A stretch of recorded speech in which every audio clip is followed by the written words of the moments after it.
Alhamdulillah wa syukrulillah. Asyhadu an la ilaha illallah wahdahu la syarikalah wa asyhadu anna Muhammadan abduhu wa rasuluhu amma ba'd. Surat ke-31 awal. A'udzu billahi minasy syaithanir rajim. Bismillahirrahmanirrahim. Alif lam mim. Tilka ayatul kitabil hakim. Hudaw wa rahmatan lil muhsinin. Alladzina yuqimuna sholata wa yutuna zakata wa hum bil akhirati hum yuqinun. Ulaika ala hudam mir rabbihim wa ulaika humul muflihun. Alif lam mim. Tilka ayatul kitabil hakim. Itulah ayat-ayat Alkitab yang bijaksana. Hudan sebagai petunjuk, warahmatan dan rahmat, lil muhsinin bagi orang-orang yang melakukan kebaikan. Alladzina yuqimuna sholata, yaitu orang-orang yang mendirikan sholat, wa yutuna zakata dan mengeluarkan zakat, wa hum bil akhirati hum yuqinun, dan mereka kepada akhirat mereka yakin. Ulaika ala hudam mir rabbihim, itulah mereka atas petunjuk dari Tuhan mereka. Wa ulaika humul muflihun, dan itulah mereka orang-orang yang berbahagia. Telah berulang saya sampaikan bahwa potongan huruf di awal surat Allah tidak beritahukan apa tarjamah harfiahnya, hanya sekedar makna li tanbih. Tanbih itu perhatian, bahwa yang akan diterangkan itu begitu dalam, begitu bermakna. Itulah ayat-ayat Alkitab, Al-Quran, Al-Hakim yang bijaksana.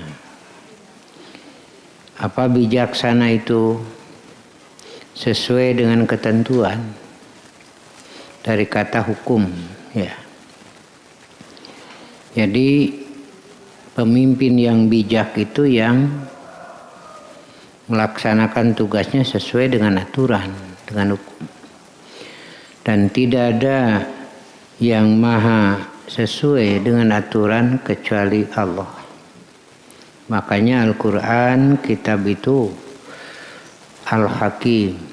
Jika ingin menjadi orang yang bijaksana, bijaksana. Madinya wayatullah.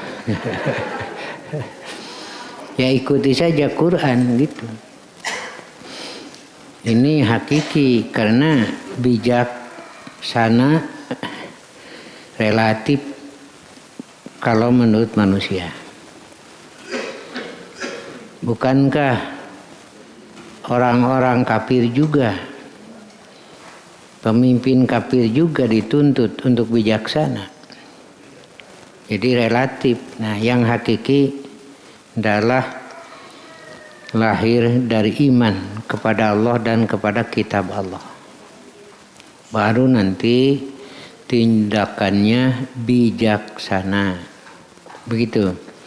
Bijaksana, bijaksini. Atuh tama pamajikanana 2 tama. Iya. Begitu. Dan terbukti walaupun orang melecehkan, menghinakan, tapi kenyataannya Quran itu begitu luhur. Hudan sebagai petunjuk. 1 tuh. Jadi siapapun orang yang hidupnya ingin sesuai dengan petunjuk, ya ikuti saja Quran. Siapapun orang yang mengaku ada dalam petunjuk tetapi beda dengan Quran, bukan itu. Fi dhalalim mubin. Jadi rujukan sesuai atau tidak dengan petunjuk, ya ke situ saja rujukannya. Warahmatan dan rahmat. Rahmat itu kasih sayang yang dikasihi mesti selamat, mesti bahagia. Karena itu rahmat dari Allah untuk semua makhluknya agar selamat. Maka inilah Al-Quran. Taqtadil ihsan ilal marhum. Rahmat adalah kasih sayang, ar-riqah, kasih sayang yang dengan kasih sayang itu yang disayangi mesti selamat, mesti beruntung, mesti bahagia. Di suami Allah berikan rahmat kepada istrinya. Di istri Allah berikan rahmat kepada suami. Karena itu nanti tindakannya saling menyelamatkan, saling menguntungkan. Itu rahmatun di rumah tangga itu. Makanya insya Allah dalam berumah tangga sudah diikat dengan rahmatun itu. Tindakan masing-masing saling menyelamatkan, saling menguntungkan. Begitu. Ada pesan dari Rasulullah ini sedikit ya. Jika dalam rumah tangga, baik suami istri, orang tua dengan anak, jika melihat, memandang ada sesuatu yang salah, jangan dulu diponis salah. Bisa saja pandangan kita yang salah. Bisa wae urang nu salah nempona. Karena itu jangan dulu memponis, apalagi dengan tindakan dolim, nanti menyesal. Ataupun kalau benar salah itu. Perbuatan istri, jangan itu saja yang dilihatnya. Coba pikirkan jasa-jasanya selama rumah tangga. Kebaikannya nanti ketidakenakan itu berkurang. Lamun ingat kena kehadianana. Kurang pan mengker amak teu kapikir goreng kabeh. Ya tambah atuh. Begitu juga istri, kalau ada sesuatu yang tidak menyenangkan, coba ingat jasa suami. Nanti rasa ini akan berkurang. Rasa tidak senangnya gitu. Ibu nu kapikir teh goreng kabeh. Dasar indung siama beuki dahar. Gitu ya. Itu akhirnya rusak gitu. Ini amanat dari Rasulullah. Ya. Dan memang tidak mudah. Tetapi itulah kalau kita ingat pada mahar itu mas kawin. Itu kan disebutnya ajrun. Di antaranya kenapa mahar disebut ajrun? Karena di situ jadi simbol saya berikan mas kawin, saya siap menghargai jasa Anda. Itu ajrun itu kan penghargaan jasa, buruh, upah. Begitu juga istri menerima itu, saya siap menghargai jasa. Jadi saling menghargai jasa, itu beresnya. Bun kitu mah. Ya, mudah-mudahan kita berusaha lah.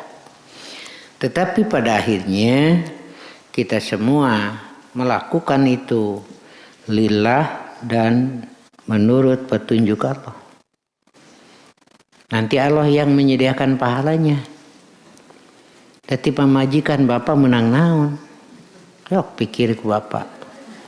Capek, riweuh, sekapeung mah. Indung minta duit dibere 100.000 meni nuhun.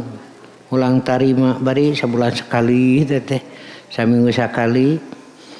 Pemajikan dibere 50.000 lain nganuhunkeun da. Baeud we. Pikir-pikir saku bapak indung lain. Nah itu. Kalau bukan ini. Begitu juga istri mengikuti suami dapat apa sih? Ibu-ibu kan bareto mimiti kawin ke bapak mah menigeulis bareto. Tuluy nuturkeun salaki jiga kieu. Inilah ya. Terus Allah memberikan mengingatkan begitu. Inilah ya.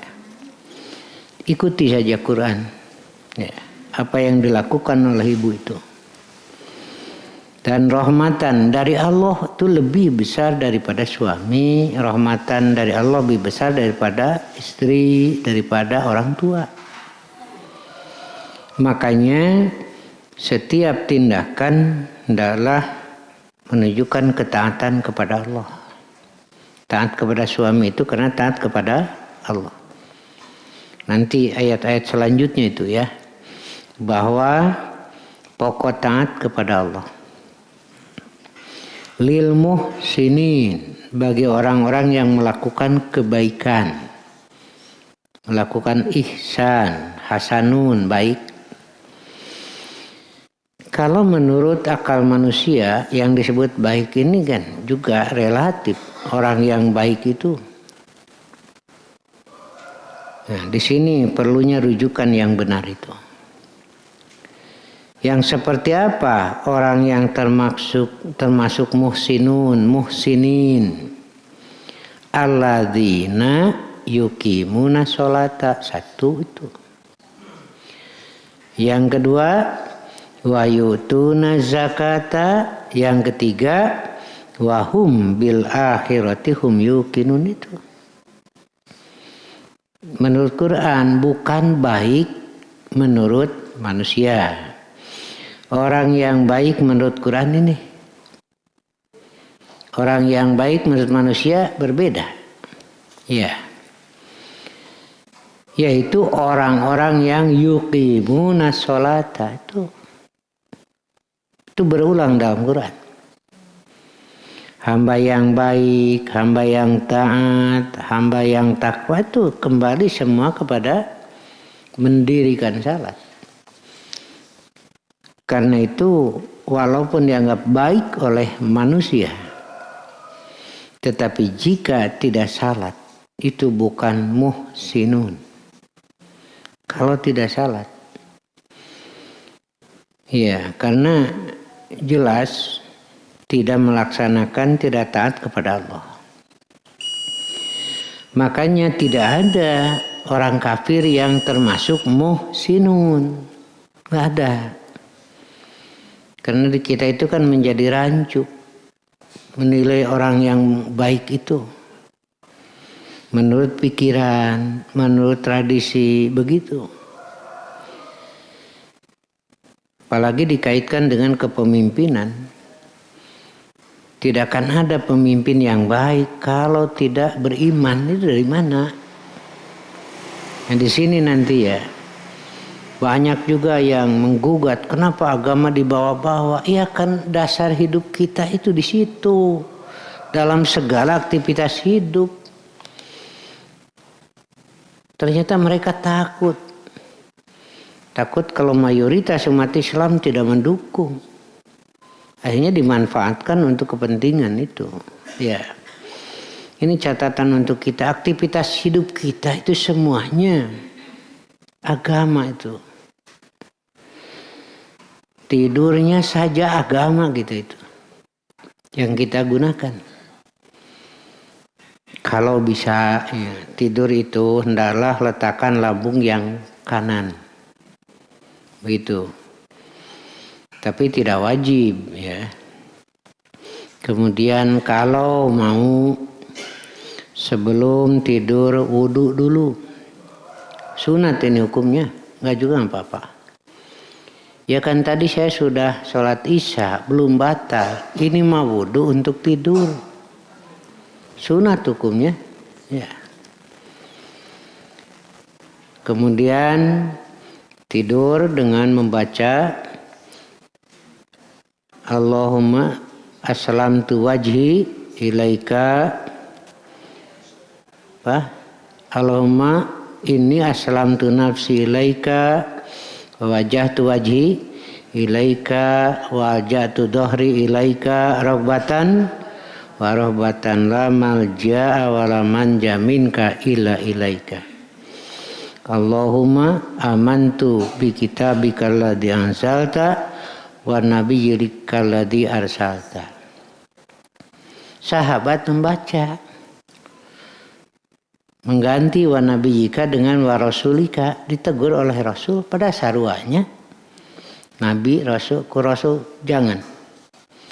Begitu. Pikiran sok ngiluai ngatur. Wa nabiyyika alladhi arsalta. Nah, begitu. Jika engkau mati pada malam itu, kamu mati dalam keadaan fitrah. Begitu. Jika kamu melanjutkan hidup, mudah-mudahan Allah memelihara kamu. Nah, tak apal Ustaz cenah bismika dewe lah. Bismillahirrahmanirrahim. Ya. Bayangkan itu. Mau tidur. Kemungkinan terjadi mimpi. Manusiawi itu kan. Ada energi penggerak sel otak tersisa. Energi penggerak organ tubuh habis. Mendorong, muncul. Makanya tidak teratur. Ada tenaga-naga sesa ngimpi mah. Acak-acakan ini muncul begitu. Yang tara nyambung dari ngimpi mah. Yang anehna teh mun ngimpi di udag nu gelo urang nu udagna teh kapan urang nu ngimpina. Iya. Kalau mimpi menyenangkan itu adalah nikmat dari Allah. Itu kan nikmat sekali ketika mimpi itu. Kan itu ketika lilir lah sadar ucapkan alhamdulillah. Itu nikmat. Begitu. Tapi kalau mimpi yang menakutkan lalu bangun lilir gitu ucapkan na'udzubillahi min dzalik. Kemudian meludahlah ke sebelah kiri 3 kali. Simbol tapi ya. Untungnya.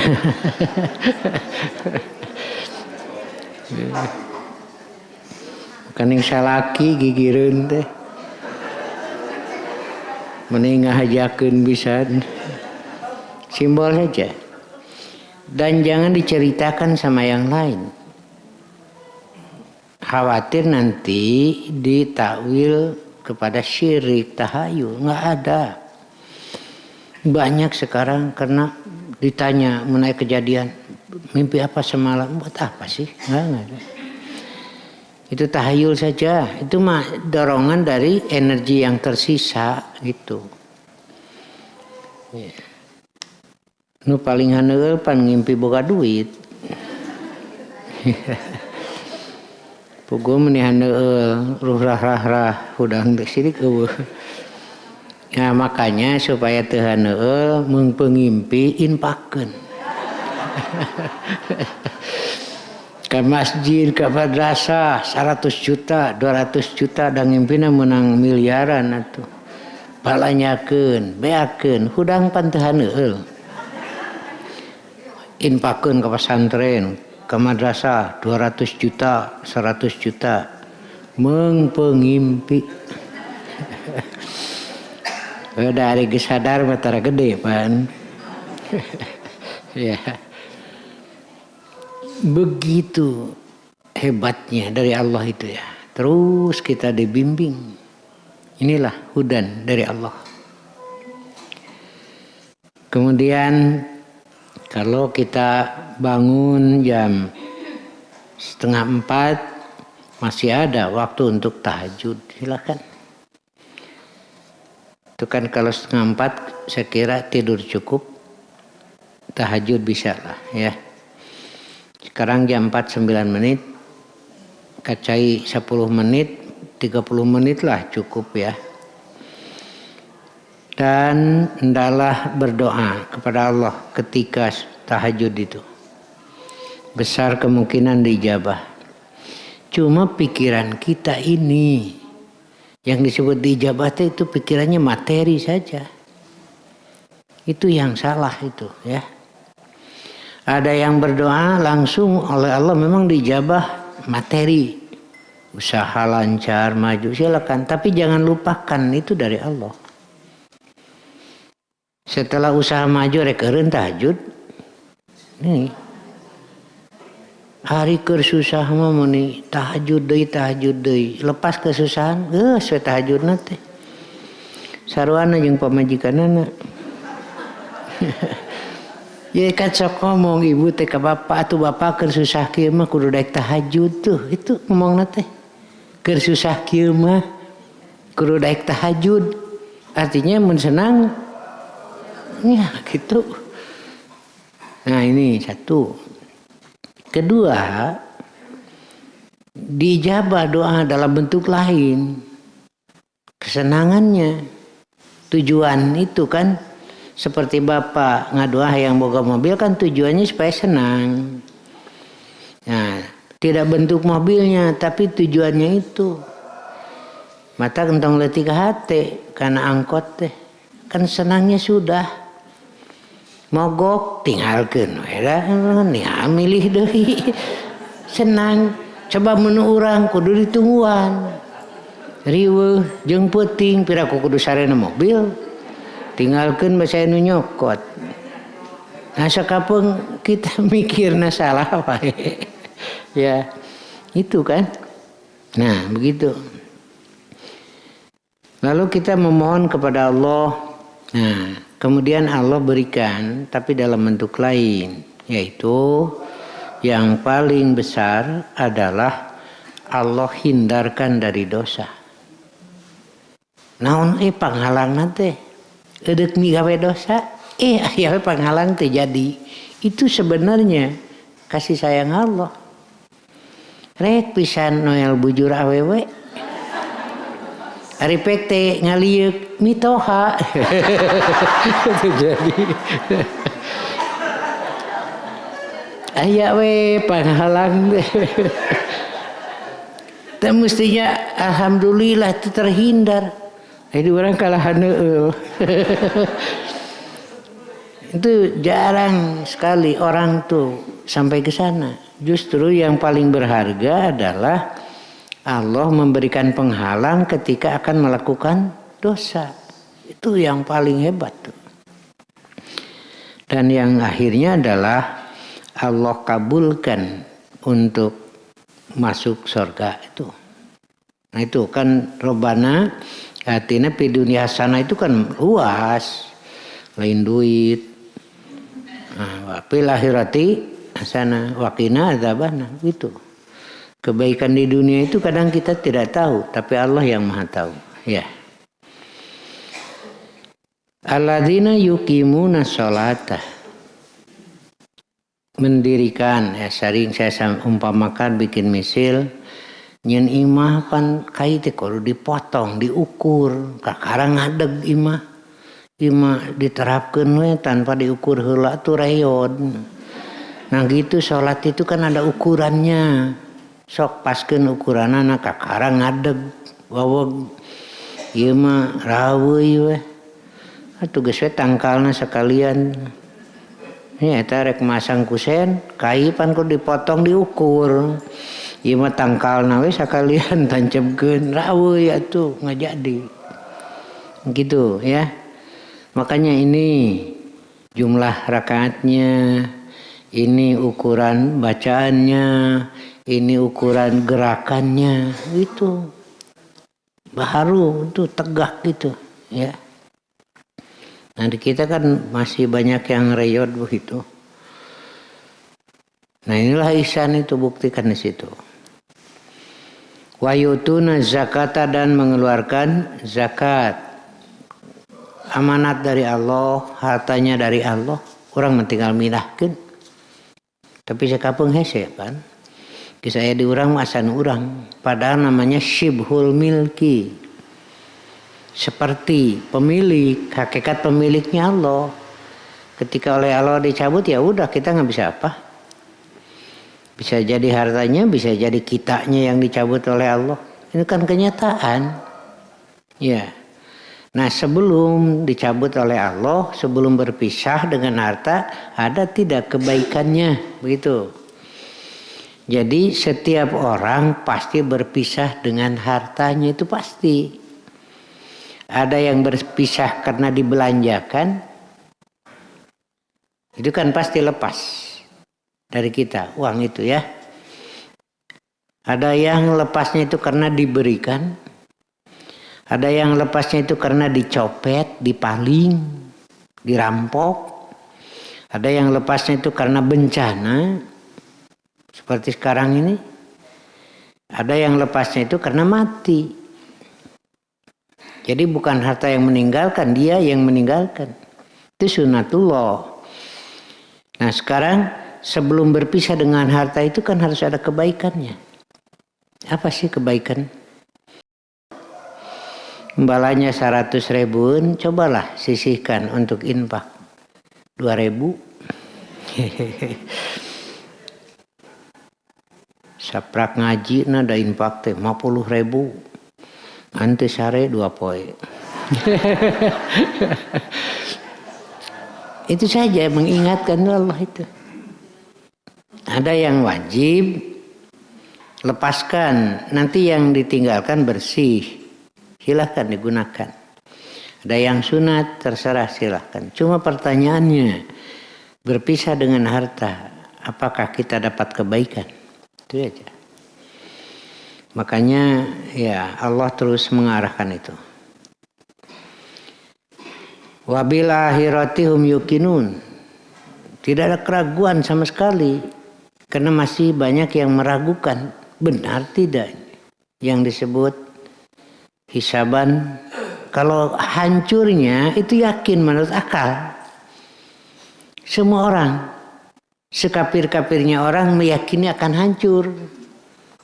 Karena kenyataan ini tidak ada makhluk yang abadi kan. Tetapi untuk hisaban, nah ini masih banyak yang tidak percaya. Justru ini di sini kuncinya. Kuncinya di sini. Ketika meyakini hisab akan hati-hati. Ketika meyakini akan diperiksa, kita akan apik jadinya. Urang tepan ngeusian. Laporan teh apik, darek diperiksa gitu. Nah itulah ya yang intinya di situ. Hisaban, yakin. Nah karena itu akan melahirkan kehati-hatian. Hisab itu kan perhitungan. Karena itu sebelum dihisab nanti kita hisab di sini, hitung dulu. Benar atau tidak begitu ya. Hasibu anfusakum qabla an tuhasabu, hisablah diri kamu sebelum dihisab nanti. Doib. Hadis nanti. Tapi maknanya itu bisa dipakai, maknanya sebagai nasihat, sebagai peringatan, bukan sebagai sumber pokok hukum beramal ya. Itu bisa digunakan sebagai nasihat. Makanya oleh para ulama juga itu digunakan. Hasibu anfusakum qabla an tuhasabu, hisab dulu di sini oleh kita sebelum dihisab nanti. Disebut muhasabah. Ya, menghitung-hitung, introspeksi, apalagi lah istilahnya silahkan. Karena yakin kepada hari akhir, maka ia akan dirinya untuk hari akhir. Orang yang cerdas itu kaitan dengan hadis-hadis tadi. Orang yang pintar adalah orang yang menyiapkan untuk akhirat. Itu orang pintar. Begitu. Orang pintar adalah orang yang menyiapkan dirinya untuk akhirat. Orang yang bodoh adalah orang yang menghabiskan untuk dunia saja. Itu orang bodoh ya. Asal sebe, asal puas itu aja ya. Itu wajar karena bodoh begitu kan. Bodoh itu bukan berarti tidak ada ilmu. Walaupun ada ilmu manusia bodoh gitu aja lah ya. Saya sering ngobrol juga dengan para ahli. Anda ini ahli geologi. Anda dolim gitu. Anggar usah diem aja nah. Dolim naon. Tarik jadi gempa di bejaan. Coba mun pisah bulanan di bejaan. Parinah maaya korban jiwa. Maaya korban harta. Atuh ustad kudu nangtukeun waktu nama da teu bisa. Bodoh atuh. Tong ngalawan ka Allah atuh. Ini asa pinter, sombong. Buktina teu bisa naon nih. Itu kan daerah gempa, daerah banjir sekarang nu palinter loba. Nu ngaku pinter. Bener ya. Nu ngaku pinter loba. Nu bergelar banyak. Dibere banjir bisa naon. Ya, boga rasa awak kuat, loba, bisa naon atuh.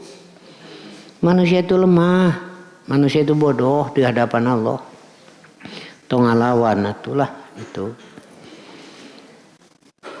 Saat cenah kuliah teh heubeul. Di fakultas kedokteran teh komo jeung heubeul jeung bodoh. Agar aja ustad ieu. Ya buktina di wisuda di fakultas kedokteran tiap tahun ratusan itu ngalawan reungit teh geus-geus. Ya. Padahal reungit meleutik. Bari reungit teh sakola. Komo injuna meleutik pisan. Nah gitu ya. Ini aja lah. Oleh Allah terus dibuktikan kebodohan manusia. Dengan ributnya Covid. Mana tuh? Demam berdarah. Riweuh we hayo gujurud. Nah sekarang diberi anu gede sekalian gempa mana tuh tong ngalawan wae atuh ya. Nah gitu. Yakinlah akhirat itu ada hisaban nanti. Cobalah cerdas menghadapi kehidupan. Ya. Yaitu orang yang berpikirnya jauh. Di surat Al-Baqarah yang awal ada. Wa idza qila lahum aminu kama amanan nas qalu anu'minu kama amanas sufaha ala innahum humus sufaha walakin la ya'lamun. Berimanlah seperti manusia lain. Jawabnya, apa kami harus beriman seperti orang bodoh? Syafih itu salah berpikir dalam akidah, dalam ibadah. Kata Allah yang bodoh itu mereka, cuma tidak tahu kebodohannya. Berpikirnya gampang. Kalau orang yang beriman pikirannya kan nyebrang sampai akhirat. Panjang itu. Sepintar-pintarnya orang kafir pikirannya dunia unggul. Bodoh itu. Ya. Ini ya. Cuma ada sedikit nasihat. Sungguh ganjil katanya, aneh. Tahu akhirat lebih penting, tapi tidak dipentingkan. Kartos. Iya. Mentingkeun salat, mentingkeun ulin. Nah, gitulah Pak kasar nama. Mentingkeun infak, mentingkeun balanja.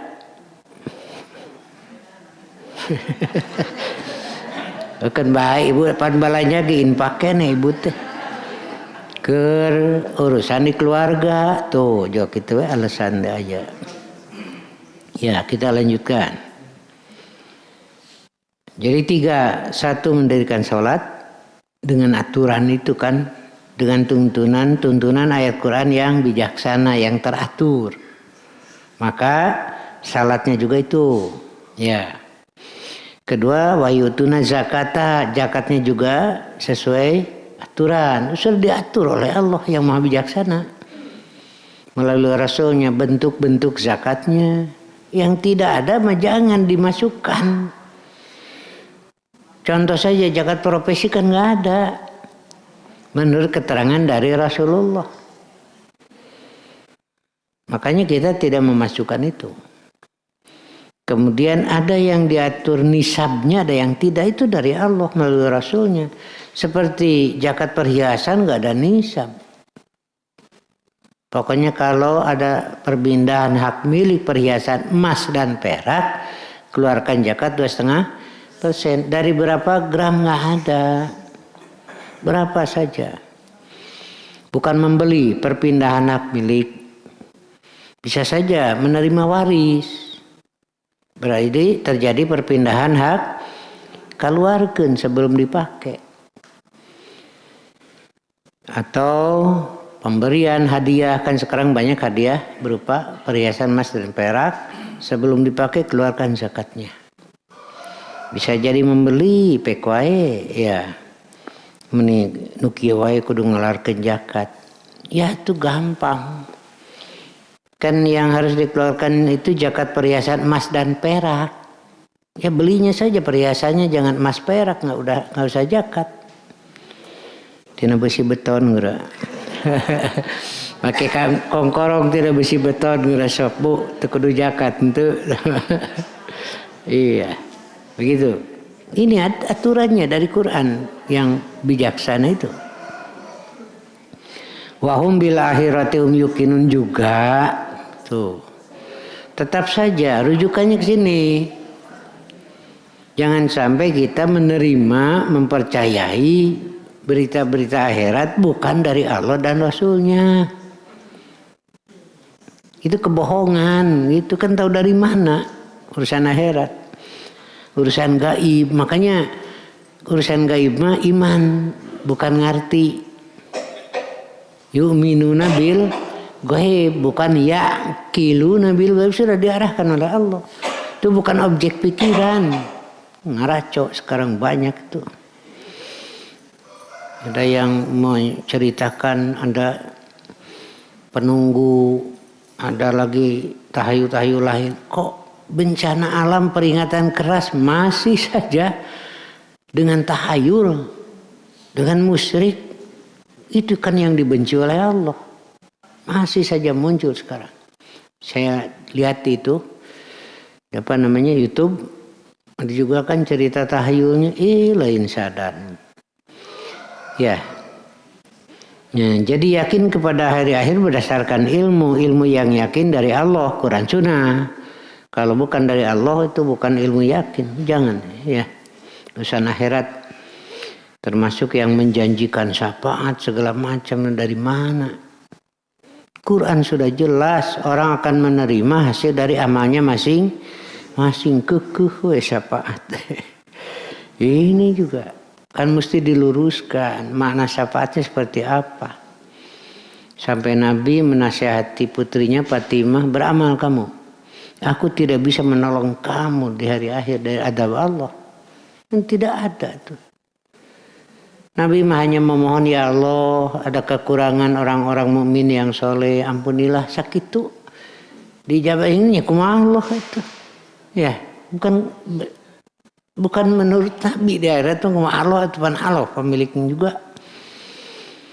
Contoh lain, cek Nabi, umatku ditunggu di telaga surga, ngabring eureun, cek Nabi ka dieu. Lalu diomongkan bukan umat kamu. Karena mereka setelah kamu tidak ada membuat cara-cara baru dalam agama. Artinya putusannya dari Allah. Nah begitu, jangan ya sampai salah berpikir tentang syafaat. Kedua nih dalil. Tengah peuting digedor rumah Fatimah dan Ali ku Nabi. Hudang sholat. Itu disuruh beramal. Kita sholat tahajud. Gedor ku Nabi. Hudang. Itu. Tak jawabannya bagus dari Ali teh. Tekedah digedor kitu cenah. Da pami Allah ngresakeun abdi hudang abdi ge hudang. Sare deui. Rasul galeos bari nepak ping-ping, dasar manusia loba alasannya. Tapi istinbatnya apa? Nabi tidak menanggung patimah ahli di akhirat, beramal itu. Nah di kita itu masih saja ada, tidak ada ya. Akhirat itu yakin berdasarkan tuntunan Quran dan Sunnah, nanti dihisab ada dalilnya. Alam mahsyar ada dalilnya. Kemudian yang lebih banyak baiknya ke surga ada dalilnya. Yang sedikit baiknya ke neraka ada dalilnya. Nanti dikeluarkan dari neraka ada dalil, semua terus kembali ke sana. Karena manusia tidak tahu. Nah begitu ya. Untuk ibu-ibu, kata Nabi ini dalil. Mau masuk surga dari pintu yang mana? Sok ibu. Syaratnya apa kata Nabi? Sholat 5 waktu. Saum Ramadan. Taat pada suami. Menjaga kehormatan parji. Dan menjaga harta suami. Nah itu. Ari hayang ka surga mah. Cek bapak tah. Dengikeun.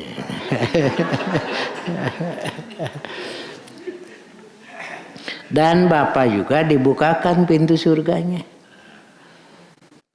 Orang yang baik pada keluarganya. Kata Nabi, aku nih yang terbaik kepada keluarga, ikuti aku ke surga. Gitu. No hade ke pamajikan terahese. Duit terahese bro. 30.000. Iya. Tergantung kebutuhan silakan. Udah ya. Nah begitu.